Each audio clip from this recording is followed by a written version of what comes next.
Po bang plano ang ating Pangulo na pakiusapan po sila?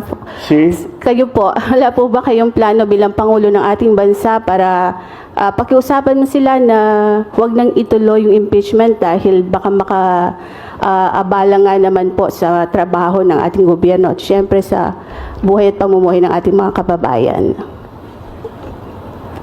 The Senate has no choice. The House has no choice. They have to do this now.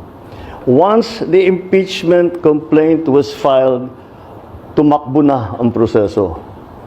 Sir, may nagsampa na po ng impeachment complaint against Vice President Leni Robredo. I won't allow. I won't. Do you think, sir, may basehan po para ma-impeach nga po siya? What are your thoughts po? Look, you know, we just had an election. Guys, lay off. Stop it. Can do other things, but do not tinker with the structure of government. I will not countenance it. Elected yung tao. So, why do you have to sit just because he keeps on harping on me? Yeah, this is democracy. It's freedom of speech. Wala naman, there is no or there are no overt acts committed. Kakatapos lang ng eleksyon, bakit mo sirayan bayan?